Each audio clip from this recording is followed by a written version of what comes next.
Desde Canadá en español, llega la información que te conecta con tu comunidad. Esto es RCE Noticias, actualidad, análisis y los hechos más relevantes en un solo lugar. Saludos comunidad hispana en Canadá, soy Paula Pinzón y hoy es 27 de octubre de 2025. Y Canadá inicia la semana en medio de crisis diplomática, tensiones políticas y huelgas nacionales. Comenzamos. Donald Trump aumenta los aranceles a Canadá en represalia por una campaña publicitaria que criticó su política comercial.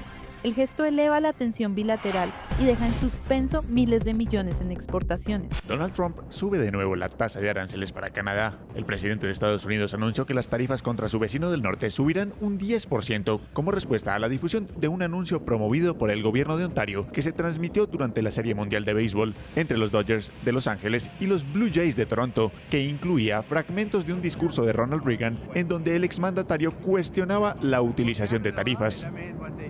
A Ronald Reagan le encantaban los aranceles por motivos de seguridad nacional y economía, pero Canadá se opuso. Su anuncio debía ser retirado inmediatamente, pero lo dejaron pasar anoche durante la Serie Mundial, a sabiendas de que era un fraude.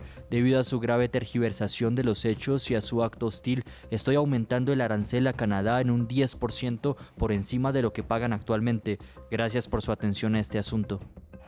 El anuncio tuvo lugar luego de la negativa del primer ministro de Ontario, Doug Ford, de retirar la publicidad para los primeros partidos de la serie. He ordenado a mi equipo que siga transmitiendo nuestro mensaje a los estadounidenses durante el fin de semana para que podamos emitir nuestro anuncio durante los 2 primeros partidos de la Serie Mundial. Al hablar con el primer ministro Carney, Ontario pausará su campaña publicitaria en Estados Unidos a partir del lunes para que se puedan reanudar las negociaciones comerciales. Por otra parte, Trump declaró que no tiene intención de reunirse con el primer ministro canadiense, Mark Carney, en la cumbre de la ASEAN en Kuala Lumpur. A pesar de la furia del expresidente estadounidense, líderes políticos canadienses respaldaron el anuncio antiaranceles, calificándolo como un acto de defensa económica nacional. Políticos canadienses, desde nivel municipal hasta federal, apoyan el anuncio publicitario del gobierno de Ontario contra aranceles estadounidenses, a pesar de que enfureció al presidente Donald Trump. Patrick Brown, alcalde de la ciudad de Brampton, en Ontario, respaldó la estrategia del premier Doug Ford. Según Brown, a veces hay que tirar la piedra al agua para causar olas, y Ford logró una reacción con mucha cobertura. El ministro de Bosques de Columbia Británica, Ravi Palmer, dijo que el anuncio fue efectivo y despertó al presidente. Palmer anunció que su gobierno lanzará el próximo mes sus propios anuncios contra los aranceles para defender la industria forestal provincial. El premier de la isla del Príncipe Eduardo, Rob Lance, destacó que Ford ha sido una voz muy firme para Ontario y eficaz comunicando las frustraciones canadienses.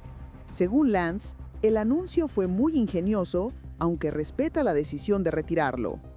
A nivel federal, el líder del contingente liberal, Stephen McKinnon, declaró que Doug Ford hace parte del equipo canadiense. Según McKinnon, es quizás el jugador de primera línea y ha sido un patriota increíble. El viernes, Ford anunció que retirará el anuncio de las pantallas estadounidenses después de este fin de semana. La publicidad fue difundida durante el partido de la Serie Mundial entre Dodgers de Los Ángeles y Blue Jays de Toronto el sábado por la noche. Ford declaró que la intención siempre fue iniciar la conversación sobre el tipo de economía que los estadounidenses quieren construir y el impacto de los aranceles en trabajadores y empresas. Según Ford, lograron su objetivo llegando al público estadounidense al más alto nivel. El secretario del Tesoro estadounidense, Scott Bessent, dijo que Ford parece haberse descarrilado un poco y argumentó que el anuncio es interferencia en asuntos soberanos de Estados Unidos. Trump se quejó en redes sociales de que el anuncio siguió difundiéndose durante la Serie Mundial sabiendo que era fraude. Brian Clough, ex subjefe de gabinete de Justin Trudeau, sugirió que el primer ministro Mark Carney debería encontrarse con Trump en los pasillos de la cumbre en Kuala Lumpur. Según Clough, Ontario ya hizo lo que Trump quería retirando el anuncio, dando a Carney algo positivo que decir. Frank McKenna, ex embajador canadiense en Estados Unidos, dijo que era posible que Canadá se estuviera acercando a lograr un acuerdo y Trump quería alejar ese objetivo. Uno de los objetivos de Carney en el viaje a Asia es fortalecer los lazos comerciales para reducir la dependencia del mercado estadounidense. Patrick Brown afirmó que llega un momento en que si no hay socio en negociaciones comerciales, no se puede llegar a un acuerdo y hay que buscar otras alternativas. Tras la ruptura con Washington, Canadá pone la mira en Asia y acelera su estrategia de diversificación comercial. El gobierno busca fortalecer vínculos con Japón, Corea del Sur y China. Podemos construir nuevas alianzas y abrir oportunidades con Asia. Estas fueron las declaraciones del primer ministro canadiense Mark Carney tras el inesperado anuncio del presidente estadounidense Donald Trump de la suspensión de las negociaciones comerciales con Canadá por criticar los aranceles, con palabras de Ronald Reagan. No podemos controlar las políticas comerciales de Estados Unidos. Reconocemos que esas políticas han cambiado fundamentalmente con respecto a las de los años 80, los 90 o el 2000. Y en una actitud conciliadora declaró que estamos listos para seguir el progreso cuando Estados Unidos esté listo para tener esas conversaciones, porque beneficiará a trabajadores en Estados Unidos y Canadá y familias en ambos países. La realidad es que, de acuerdo con Carney, Canadá podría duplicar las exportaciones a otros mercados fuera de Estados Unidos como parte de una estrategia de diversificación económica. Pero, ¿cuáles son las posibles consecuencias de este quiebre? Para explicarlo, lo separaremos en dos rangos, económico y diplomático.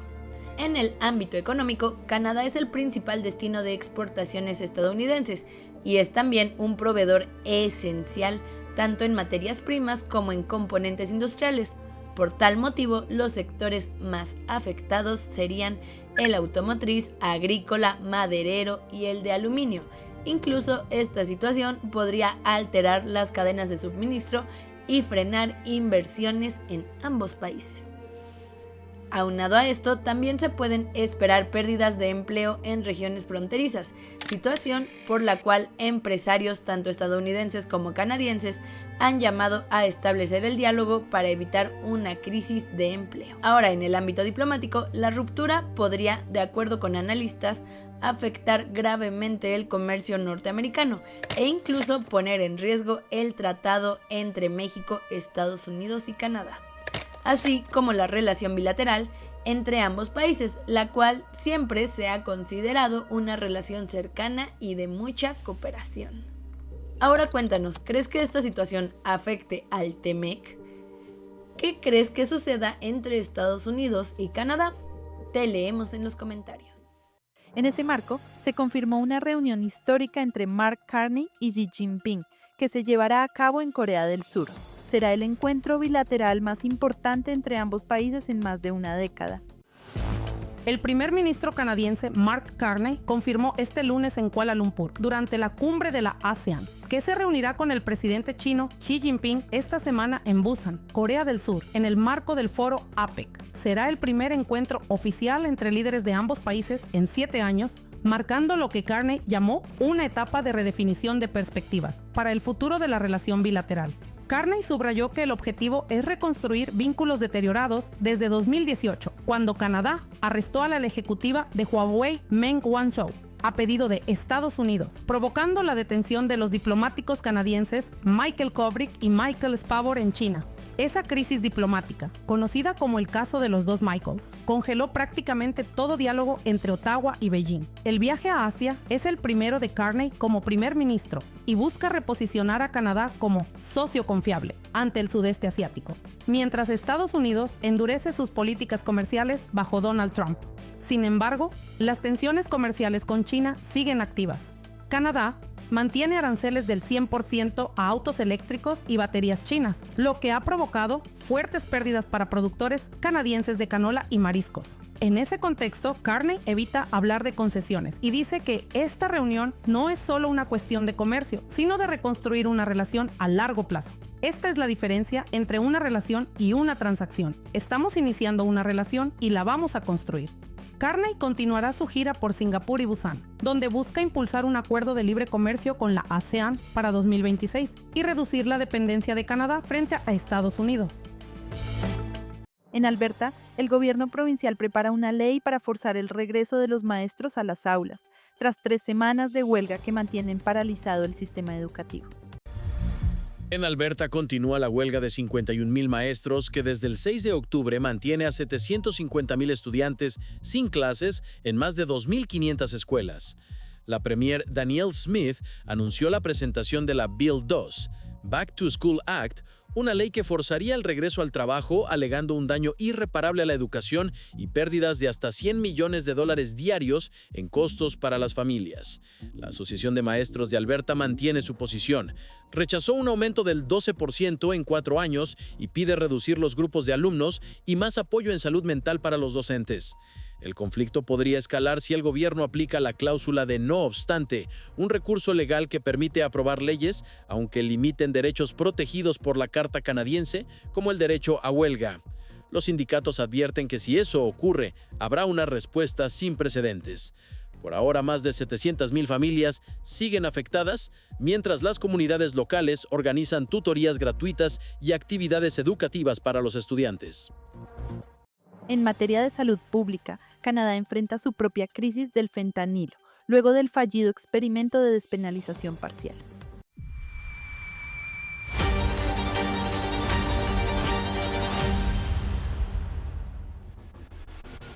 Canadá tiene su propia crisis del fentanilo. En abril de 2016, el gobierno provincial de Columbia Británica en la costa oeste de Canadá admitió que tenía una crisis, un año y medio antes de que el gobierno de los Estados Unidos declarara la epidemia de opioides como una emergencia nacional de salud pública. A diferencia de lo que sucedía en los Estados Unidos, Canadá no tenía un historial de prescripción excesiva de analgésicos opiáceos. Sin embargo, durante los siguientes 7 años, las sobredosis de drogas seguirían aumentando, provocando un número sin precedentes de muertes y hospitalizaciones. Según datos del gobierno canadiense, entre enero de 2016 y marzo de 2024, hubo un total de 47,162 muertes aparentes por toxicidad de opioides reportadas. Ante esta situación, Canadá emprendió un camino que en lugar de reducir, incrementó el problema: la despenalización de un conjunto de drogas, entre ellas el fentanilo. El Ministerio de Salud de Canadá otorgó a la provincia de Columbia Británica una exención de 3 años en virtud de la Ley de Drogas y Sustancias Controladas para despenalizar el consumo de drogas, que entró en vigor el 31 de enero de 2023. En virtud de la exención se permitió la posesión de hasta 2.5 gramos combinados de determinadas drogas ilícitas para consumo personal en lugares específicos. Estamos hablando de opioides como la heroína, morfina y el fentanilo, el crack y cocaína en polvo, las metanfetaminas y MDMA, éxtasis. Sin embargo, la crisis se desbordó. Las muertes por opioides son la principal causa de mortalidad para las personas entre 10 y 59 años en Columbia Británica, y ahora representan más muertes que los homicidios, suicidios, accidentes y enfermedades naturales combinados. En 2022, Canadá registró 7,500 muertes por opioides, o 19.6 por cada 100,000 habitantes. Casi 3 veces más que en 2016, según datos de la Oficina de Naciones Unidas contra la Droga y el Delito. Con datos a marzo de 2024, el 84% de las muertes accidentales de toxicidad aparente de opioides en Canadá ocurrieron en Columbia Británica, Alberta y Ontario. Juntas, representan más de la mitad de la población de Canadá. En el mismo periodo, las muertes accidentales de aparente toxicidad de opioides, el 81% involucró al fentanilo. Con datos a marzo de 2024, se registraron 21 muertes por día en promedio, 1,505 hospitalizaciones por envenenamiento relacionado con opioides. Estamos hablando de 17 hospitalizaciones por día en promedio. Y en cuanto a las visitas de urgencias, estamos hablando de 75 por día en promedio, 2% más que el mismo periodo en 2023. En abril de 2024, Columbia Británica revirtió la medida y la provincia volvería a penalizar el consumo de drogas en espacios públicos. Pero Canadá ya no solo es un epicentro de consumo, sino también de producción de fentanilo.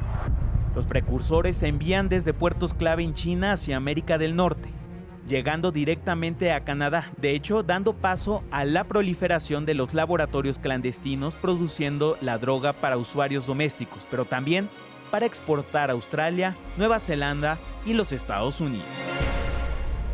Tal es el caso del reciente superlaboratorio de drogas descubierto en la ciudad de Burnaby, Canadá, siendo el más sofisticado en la historia del país. Federal police investigators have dismantled the largest and most sophisticated drug superlab in Canadian history. Según las autoridades canadienses, donde no solo se procesaban los precursores para producir fentanilo, sino que ya producían los precursores. En él se encontraron 5,000 litros de precursores químicos y 10 toneladas de químicos en polvo para poder realizar 95 millones de dosis de fentanilo. El tráfico de fentanilo de Canadá a los Estados Unidos implica diversas rutas y métodos clandestinos debido a la proximidad geográfica y la facilidad relativa de cruzar la frontera entre ambos países y la poca vigilancia de esta. Las rutas principales son de Ontario hacia el noroeste de los Estados Unidos, a Nueva York y Michigan, y de Columbia Británica hacia el noroeste de los Estados Unidos, Washington y Montana.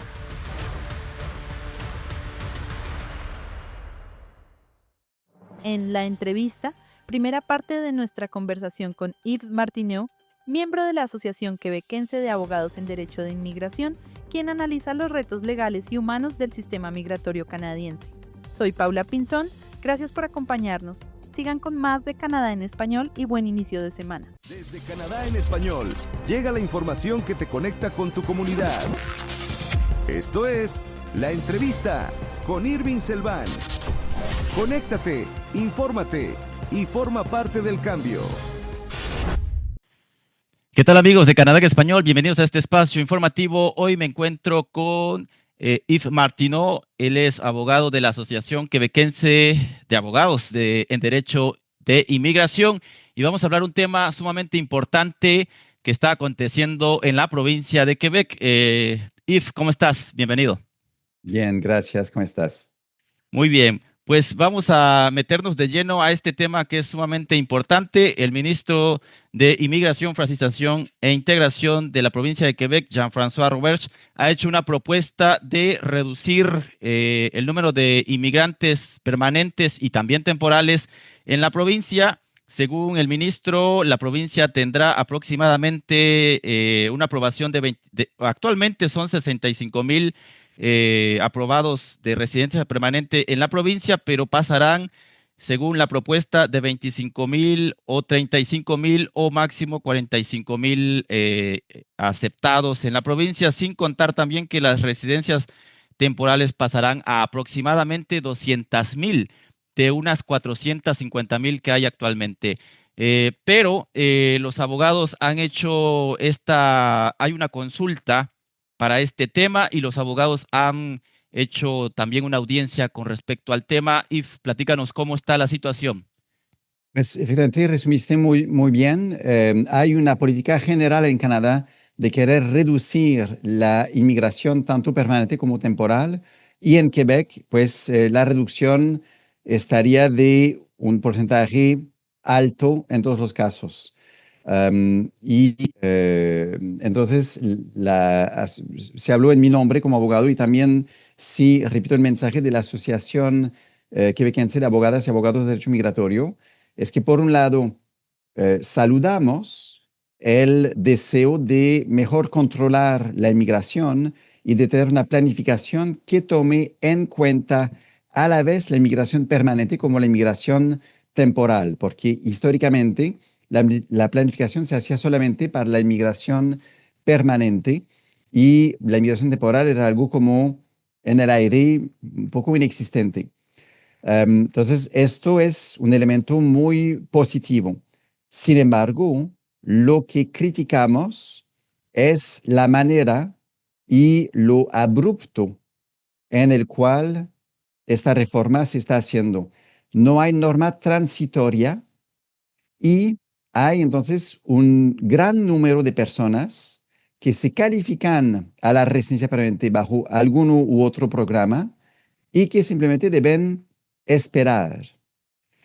Entonces, esto hace que el número total de personas en Canadá no se reduzca para los que tienen acceso a la residencia o que están en proceso y entran en la contabilización de los residentes temporales. Voy a explicar eso de manera clara. Sí. Digamos que hay 100 personas, solo para fines de explicación, digamos que hay 100 personas en el 2025 que ya tienen su certificado de selección de Quebec o que se califican al certificado de selección de Quebec. Exacto. Pero hay cupo para solamente 50. Entonces, las personas que están en espera de la residencia pueden pedir un permiso de trabajo sin estudio de impacto laboral y pueden prorrogar su estadía. Entonces, siguen con los 2 pies en Quebec. Sí. Entonces, hay 50 de los que se calificarían, que no entran en el cupo, que siguen como residentes temporales, pero están ahí solamente porque no hay cupos para que puedan pedir la residencia. Al año próximo, habrá otras 100 personas que se van a añadir, pero habrá cupo para 50. Entonces, de 50 que se van a esperar, serán 100. Y así se van a acumular año tras año. Entonces, estamos en un punto en el cual evaluamos, es una aproximación, 150,000 personas con estatus temporal que deberían entrar en las cifras de residencia permanente, pero que siguen temporales. Entonces, si dijimos, como bien resumiste, que tenemos un cupo máximo de 200,000 residentes temporales, pero calculamos los residentes temporales que realmente están en espera porque no van en los cupos de residencia permanente, ya las cifras están alteradas. Sobrecupo, sí. Hay un sobrecupo de personas que son temporales, pero que deberían ser permanentes. Exacto. Ahorita que mencionas, fíjate que tengo aquí el dato exactamente, son aproximadamente 150,000 personas en Quebec, solicitudes de personas en Quebec que tienen el certificado de selección de Quebec, es decir, tienen derecho a la residencia permanente a nivel federal, pero están en espera de ser aprobados a nivel federal precisamente por la reducción que hay evidentemente actualmente y que va a ser más aguda en los próximos años. Esta propuesta está hecha para hasta los próximos años, es decir, no solamente es este año que viene, sino va a seguir prolongándose 3 años, exactamente. 3 años es la planificación. Y reitero, saludamos que haya planificación, nos parece importante. Y de hecho, algo que pedimos es que haya una planificación y también que haya un comité permanente apolítico que venga de personas de la industria, de los empleadores, que representa a los inmigrantes, que representa a los diferentes partidos, para que sea sin afiliación partisana. Partidista, gracias, para que realmente se piense en la inmigración como un elemento social, como es para muchos. Cuando hablamos, por ejemplo, de necesidad en cuestión de educación, no nos preguntamos si los niños son más liberales o conservadores o más de derecha o izquierda. No, deben ir a la escuela. Sí. Cuando la gente se enferma, decidimos la planificación de los servicios de salud, bien o mal, pero con base en la necesidad de la gente y la sociedad. Sí. Lo mismo debería pasar con la inmigración. Y es lo que opinamos que debería haber. Entonces, saludamos la planificación, pero esta planificación no toma en cuenta la realidad, no solo de los inmigrantes que están en la incertidumbre, que llegaron a Canadá con ciertas expectativas, a veces ciertas promesas de que, por ejemplo, después de trabajar 2 años, habiendo aprendido francés, podrán acceder a la residencia. Eso se les cortó de un día para otro. Pero también las empresas que invirtieron miles y miles de dólares para reclutar, hacer los procesos para sus trabajadores, y ahora no tienen seguridad de poder prorrogar los permisos de trabajo de sus trabajadores. Entonces se van a encontrar muchos, y están encontrándose muchos, con la imposibilidad de reemplazar su personal. No encuentran en la población local los candidatos que requieren para puestos electromecánicos, de ciertos cargos también en la industria, por ejemplo, del turismo, donde muchos estudiantes canadienses quieren trabajar durante sus vacaciones, pero los restaurantes necesitan a alguien 52 semanas al año y Es difícil conseguir en la población personal así. Entonces, ojalá la idea, no sé si el pensamiento mágico, pero la idea del gobierno es decir, hay gente desempleada, entonces esta gente desempleada podrá ocupar esos cargos en vez de que sean trabajadores extranjeros. Vamos a ver cómo va. Espero que así funcione. Pero la experiencia, la historia nos ha demostrado que no es cierto que si hay, por ejemplo, 2 millones de desempleados en Canadá, no necesitamos trabajadores extranjeros porque todas las personas sin empleo podrán ocupar esos cargos que hacen falta a las empresas. No es matemático, no funciona así. De los 2 millones de personas sin empleo, hay que son competentes y que quieran hacer los trabajos, que tengan los estudios, la experiencia, las ganas de ocupar ese cargo. La respuesta nos muestra es no. Ojalá y haya una reducción del desempleo, que haya al menos una proporción de las personas sin empleo en Canadá que logren ubicarse en el mercado laboral. Es el deseo, es lo que todos deseamos, pero al mismo tiempo no podemos negar que hay una necesidad de trabajadores extranjeros también. Y pienso que más allá de las cifras, hay una necesidad de reconocimiento. Personas que vienen del exterior, que dejaron su familia, su entorno, a venir a trabajar aquí, que hicieron grandes esfuerzos para aprender el idioma, para integrarse, deben ser considerados. No se puede abrir y cerrar un programa de inmigración del día a la noche sin preaviso y sin consideración alguna por el impacto que eso tiene en la vida de las personas. Suscríbete, dale like y comparte, porque la información no se detiene y nosotros tampoco. Esto fue la entrevista con Irving Selván. Mantente informado de los temas más relevantes de Canadá y del mundo hispanohablante. Sigue conectado a nuestra programación y no te pierdas las próximas emisiones. Aquí, en Canadá en Español. Hasta la próxima.